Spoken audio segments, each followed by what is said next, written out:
we celebrate any of the various feasts of our Blessed Mother, I think we can always learn a particular lesson from her.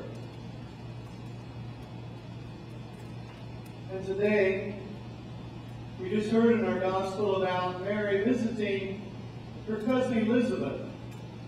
And if you remember, prior to this particular reading, Luke records for us that incident of Mary being approached by the angel Gabriel.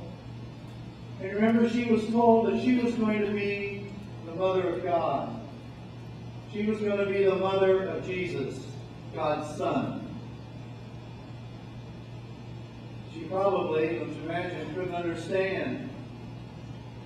I couldn't understand why she, a young girl, probably 16 years old, why she had been chosen by God to be the mother of Jesus. But as we know, she accepted. She accepted what the angel sent to her. Then shortly after this, obviously, she learned about a relative of hers named Elizabeth, who also was going to have a baby. And this, too, was a very big surprise, you see, because Elizabeth was older. Didn't think she could become pregnant. So Mary left her home and traveled, as Luke tells us, she traveled in haste, he says, to a town of Judah. And she stayed with that person, Elizabeth, for the next 3 months during Elizabeth's pregnancy. And so obviously that first lesson, I think, that Mary teaches us today is that as we become aware of someone needing some help and assistance, we should try to reach out to that person and offer him or her whatever help and concern we might be able to offer. And so I think, guys, the thing I want to mention to you today, I think, is what Mary was really saying to all of us is, make sure everybody in this family room, make sure of this, that you're good to each other.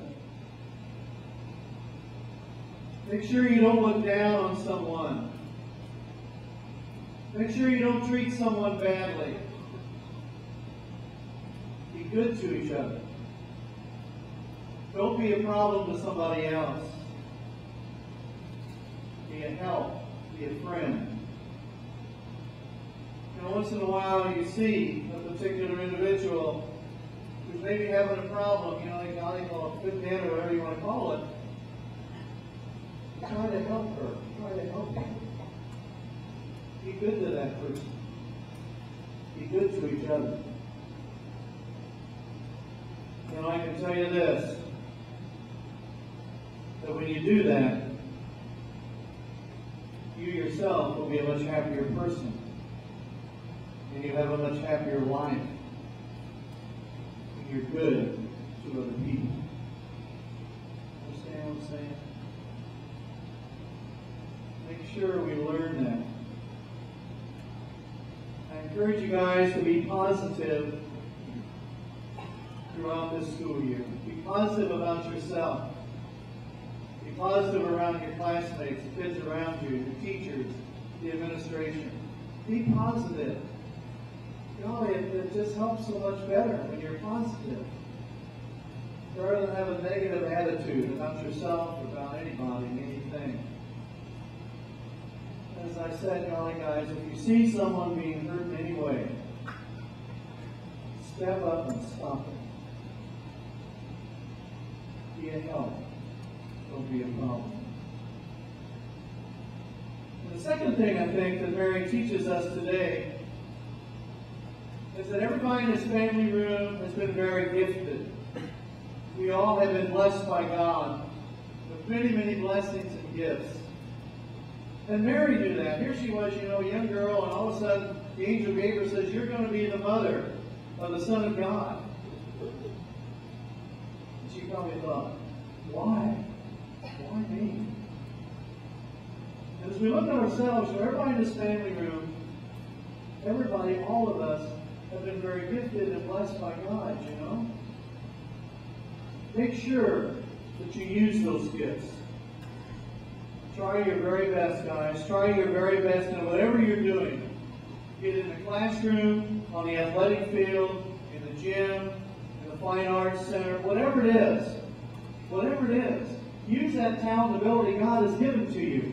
Understand that blessing. Golly, that's a blessing, isn't it? That you have that ability, whatever it is. Try your very, very best. And don't ever, guys, don't ever be satisfied in being less than what you can be, or being satisfied in being less of what you can really do. You know what I'm saying? Don't ever be satisfied with that. Mary understood, don't you think? She understood, obviously, that God blessed her in a very special way. And what did she do? She responded by helping somebody, giving of herself to someone else. And Mary was very humble and very positive. And you see, guys, you and I, we need to be the same. So I ask you, please think about that, pray about that. Be good to each other. Do your very, very best throughout this school year, and I'll tell you, you will truly have a very, very wonderful school year, 2013-14. God bless you. Let's stand, please.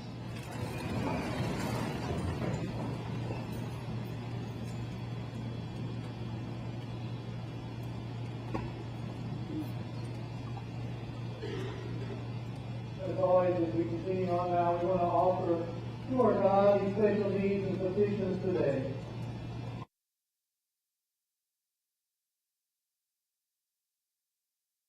Into the priesthood for this archdiocese. Once again, congratulations and God bless you.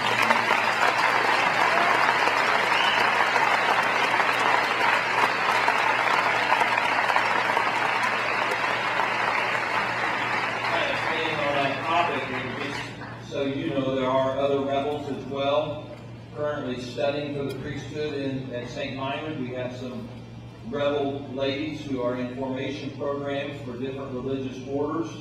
And so as I say that, I'm pretty certain in my heart that as I look out, there probably are some vocations sitting in front of me where God would make you the happiest you could possibly be as a brother, a priest, or a religious woman. So consider that. It's day number 4, and it's just, I don't know quite how to explain it, but I will tell you the cooperation that we've received and your demeanor has been excellent, and you need to hear that.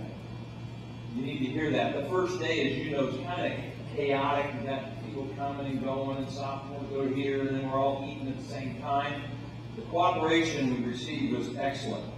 Even here today at the Mass, I was a little bit, not afraid, because God will always provide for us, but a little bit of afraid, this Mass 4 days in, that you might have kind of a less than reverent attitude, but not so.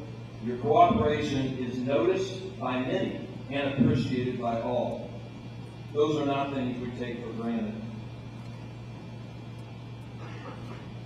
Into my comments, and I think I have 3, maybe 3.5 is what I'm going to try to share. And I do try to operate from the mentality that less is more, so I'll try to keep my comments concise.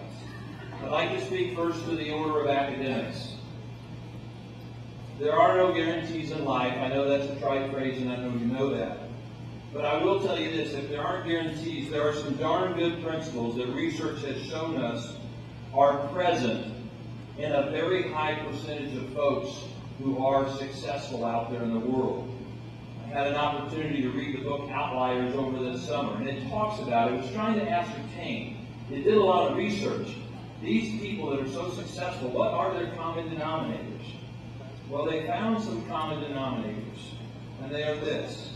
They're darn persistent. They are darn persistent. Persistent meaning they don't give up.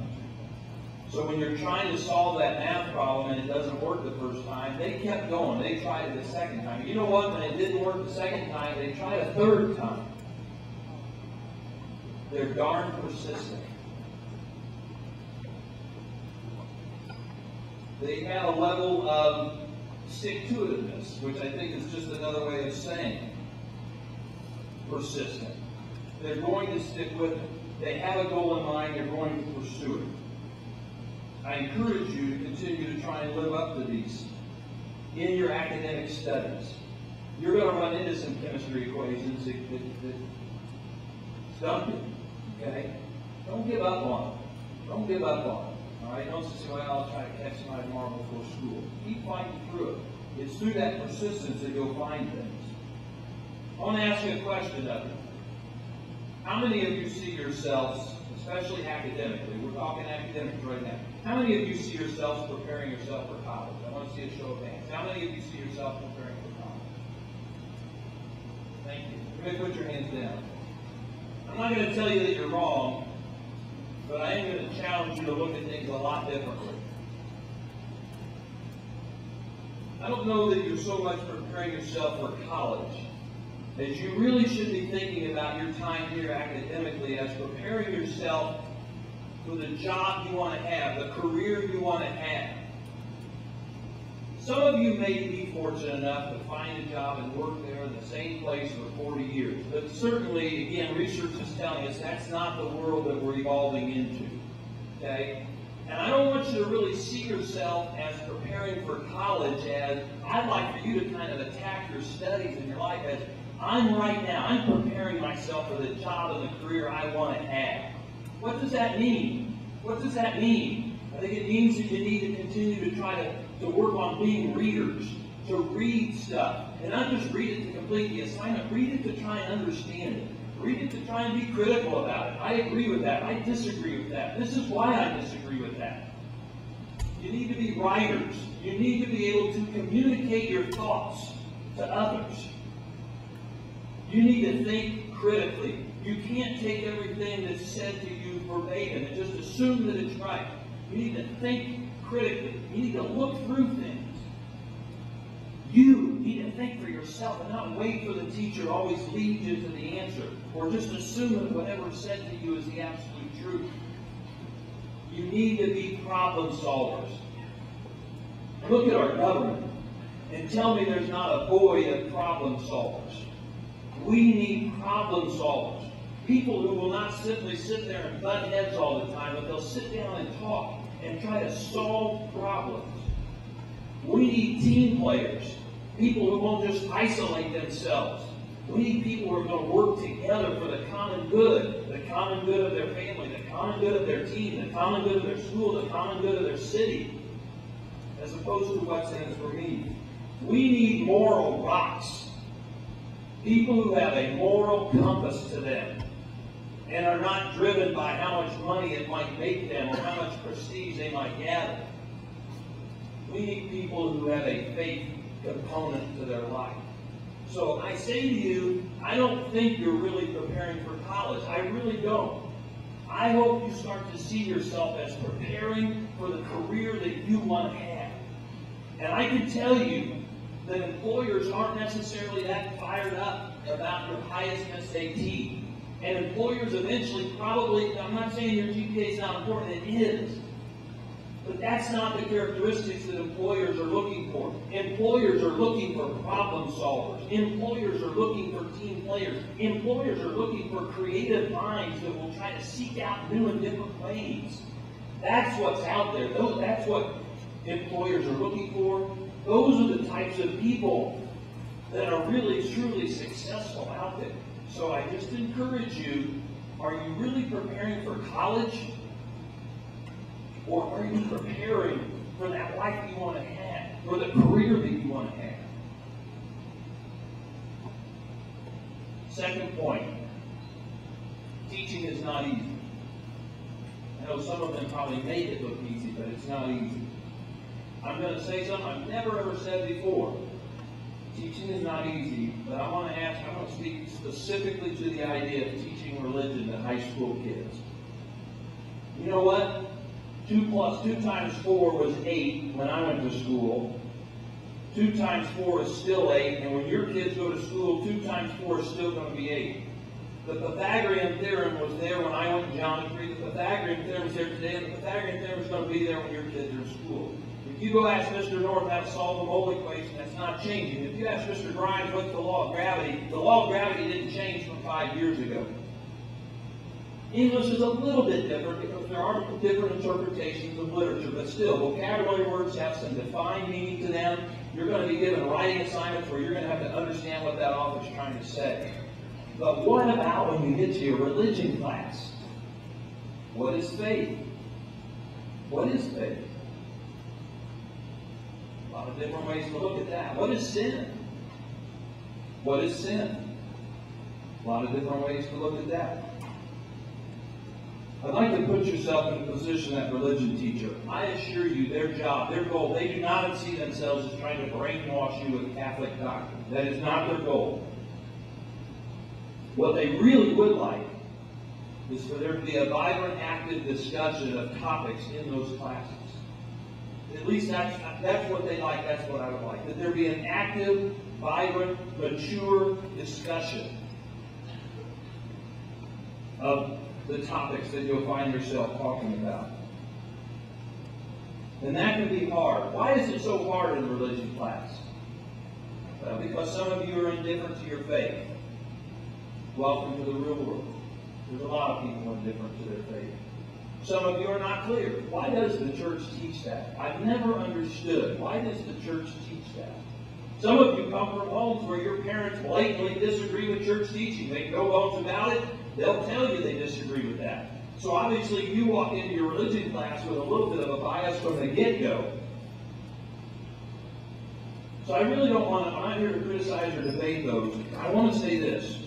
I believe our religious studies teachers have the hardest job in the school. Because so much of what you're going to talk about in religion is not as concrete as the Pythagorean theorem or the law of gravity. Or what is the definition of a noun? It's not unrealistic to think that Mr. North will have he got about 150, 160 students. It's not unrealistic to think by the end of the year, every one of his students will know how to complete a mole equation. That's not unrealistic. I hope they do. That's part of what we're paying him for. Okay? It is unrealistic. It's unrealistic to think that in Mr. Shelburne's social justice classes that every one of you is going to view poverty the same way. It's unrealistic. It's not going to happen. Some of you will not see poverty. Heck, yesterday in the third day of school in our personal law class, we had a good discussion about different faiths, not just Christian faiths, but of other faiths, and how might they fit into Roncalli. So I'm asking you to be sensitive to the challenges that you face. And I'm hoping that you'll be open, mature, and try to really have thought-provoking discussions with your teachers. Because eventually, you have to establish a faith that you claim as your own. Not your dad's faith, not your mom's faith, not your religion teacher's faith, not some faith you think Roncalli wants you to have. At some point, you have to claim and live a faith that is your own. And I challenge you, if you'll do that in your classrooms, if you'll engage in those discussions, your faith will become more vibrant for you. Those two first points that I made, probably a little bit new to you. The third one's not, but I think it's absolutely essential that we speak to it. And Father Wilma did a beautiful job during this homily. We will always have the kind of school we deserve. Heard me say that. We will always. Roncalli will always have the exact kind of school we deserve. So if you want to curse in the hallways, and teachers don't want to address it, then teachers, you're going to teach in a school where there's cursing in the hallways. If there's cursing in the hallways and students don't want to correct each other, then you know what, students? You're going to come to schools with cursing in the hallways. We had two families transferring yesterday around college. When we asked them, what's the driving force? Both of them, totally different schools, separate, both said, I'm tired of all the foul language. I'm tired of the F-bomb in the hallways. I'm tired of fights. I'm tired of that. I want to go to a school where I can just kind of live my life and be at peace. But we'll get that school if we want it here. If you want bullying and harassment, if you want to let people isolate each other, that we'll have it. But in my heart, I'm 99.9% sure hardly anybody in this gym wants that. Teachers, staff members, students, parents in the back that are paying lots of money, I don't think that's what they want. I don't think that's what they want. So if that's the case, the next 176 days will tell the toll. From custodians to cafeteria workers to students and teachers. And I'm not just talking here at school, I'm definitely talking social media, which is probably the #1 issue, quite frankly, because it's 24/7, obviously. Thank goodness we're not in school 24/7, but the social media is available to us 24/7. So again, let's have the kind of school that I'm pretty sure a large percentage of the people in this school want. And I simply remind you, we're not a perfect school, I understand that. And so, whether some of you out there want those things or occasionally slip up, I don't know. I just want to remind you that should you participate in those things, should you participate in theft, should you participate in dealing drugs, should you participate in harassing other kids, the penalties that you face will be harsh. They will be the harshest that this school has, including 3, 5, and 7-day suspensions, and most likely expulsion. And the final thing I say about that is this. Every student does not have the privilege of walking in here every day. Every student has the right to walk into our school feeling good about who they are and knowing that they can go through their day without somebody else trying to belittle, or in some way, as Father Wilma said, kind of not be nice to them. Every student has that right. And when you begin to interfere with that student's right, you have crossed a serious threshold that will be dealt with severely. Okay? I said it's the last thing I want to back up. As we relate to bullying and harassment, there's 3 factors. It's the student that's being bullied. I'm praying for you daily, and part of my prayer is that you would seek help through an adult. If you are the victim of bullying, seek help through an adult. I know you want to tell your friends, that's okay, but typically that doesn't help resolve the issue. Seek help through an adult. And the adult doesn't necessarily have to be here. It could be your parent, could be your Aunt Joe, Uncle Joe, could be your pastor, church. The second group is the bullier or the harasser, the person that's doing it. I'm praying for you daily, and I'm praying that at some point your sinfulness comes to light, and that you'll repent from that, understand the wrong, and move forward with your life. And the third group, which might be the most important, is that group that knows the bullying is going on. They're not participating, but they know what's going on. And my prayer for you every day is that you will seek help through an adult. Again, you can try to remedy it, and I'm not opposed to that, but it doesn't seem like that always remedies the issue. Seek help through an adult.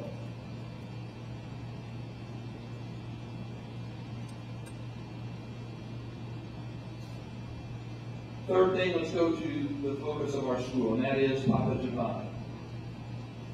Papa Giovanni, better known as Blessed Pope John the 23rd, better known as Cardinal Angelo Roncalli. Over the 4th of July weekend, I don't know where you were, but I was in Pittsburgh with our daughter and my wife. Actually, we dropped my daughter off at her college roommate's house so they could spend the weekend together. We were walking in Pittsburgh when my phone started beeping consistently, and I got text from here, text from there, that Pope Francis had canonized our namesake, Blessed Pope John the 23rd.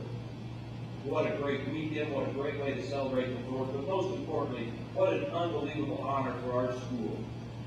That our namesake, Papa Giovanni, Blessed Pope John the 23rd, will now be a saint in our Catholic Church. We don't have the date, it hasn't been set yet by the Vatican. It's certainly our hope and our intent when that date is set to obviously have a grand celebration of that. It's our hope, I can't define that yet, but it's our hope to take some type of Roncalli contingent to Rome for the celebration of the canonization, which I would hope would include students as a part of that. So let's continue to pray for that. You know that we've established the 9 traits in the memory of our namesake. Welcoming, kind, peaceful, humble, humorous, servant, holy, and he inspired change. I'm going to pick up on 2 just quickly. our school looks a lot like it did 5 years ago, but you know what? In many ways, it doesn't. We're up to 20 different countries represented in our student body. We have different cultures now. I mean, I don't mean to be crass, but it is a fact. We don't all look the same. Different skin complexions, different ethnic backgrounds, different family customs and traditions. Our school is continuing to resemble more of the world, and that is a good thing. And we need to celebrate that, and in the wonderful namesake, John is my third, we should welcome that. We should welcome that. Our STARS program, which is 20-some years old, the largest special needs program of any non-public school in the state of Indiana, a blessing to many, continues to grow. And it really has grown significantly here in the last 2 years in an area that some of you may not be familiar with, and that is we now have the STARS program, but we've actually named the second program the Life Academy program. The Life Academy program is for our young students who are not on course to pursue a high school diploma. Their aspirations probably don't include going to college. But make no mistake, the kids in our Life Academy program have lots of gifts. They've got lots of blessings. You know what? They learn. They learn differently than you and I. Their scope of learning might be different than you and I, but make no mistake about our Life Academy kids. Two things. They are talented. They have gifts they want to share with the world too. And number two, they are die-hard rebels. They are die-hard rebels.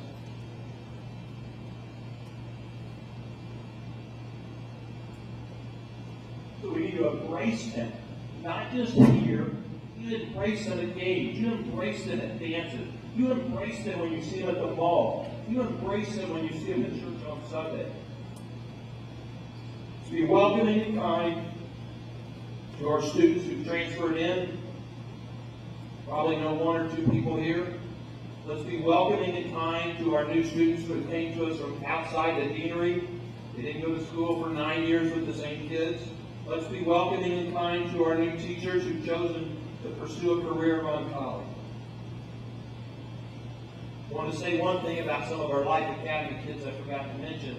Some of our Life Academy kids have specific aides that will be with them from 7:30 to 3. So those people are going to show up in your English class.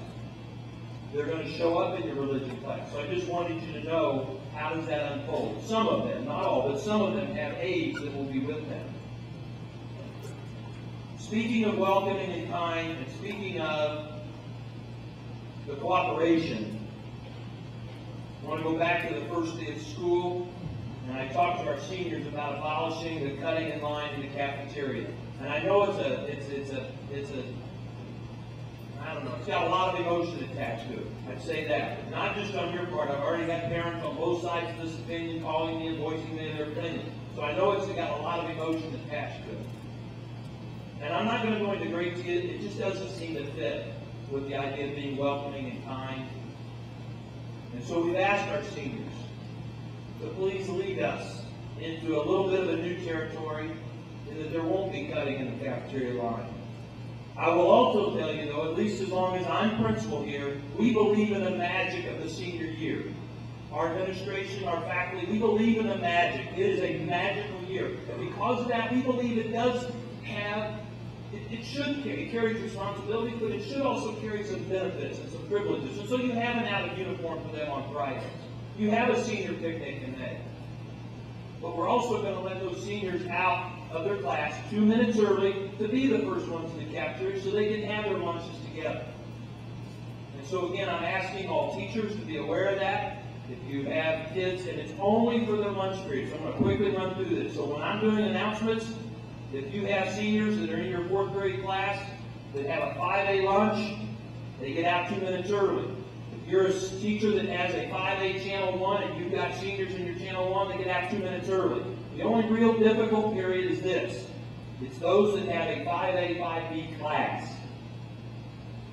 And those teachers that have seniors in class 5th period, and you have students in there that have a 6A lunch, I'm asking you when it's appropriate that you dismiss it 2 minutes early. Seniors, I'm asking you to understand there are going to be some days where there's material that has to be covered right to that bell, or there's a test that you're going to have to bear with us on those days. And then obviously seniors that have a 6A Channel 1, they get out 2 minutes early. I would only say this again, with privileges come responsibilities, so if seniors do take advantage of this and start to try and leave early for periods that are not ahead of their lunch period, you will lose that privilege, and the length of that will be determined by me. I appreciate immensely, not I, we appreciate immensely our seniors and their willingness to move forward with this. And if it's not working for some reason, you need to communicate that to us so we can figure out a way to make it work. Okay? I'm not 100%. I think this will work, but if it's not, we need to know. And I'll say this, we're not here to entitle our seniors. There's a difference to me between a privilege and entitlement. And we will not entitle our seniors. But because we believe in the power of the senior year, because we believe the seniors are our leaders, we will establish some privileges for our seniors, as long as I'm principal. Now we got to roll here. I want to give you one quick thought just to put out there. It's not really. I heard this in a homily this summer and I loved it. And the thought was this. How about going through the homily was, why don't you go through your week this week and act as if God is your co-host. He's hosting the day with you. Well, that really stuck with me. I said, man, that's a great idea for Ron Collins. What if God was our co-host? You got co-hosts for the Academy of Country Music Awards. You got co-hosts for the Grammy Awards. You got co-hosts for the Super Bowl pregame show.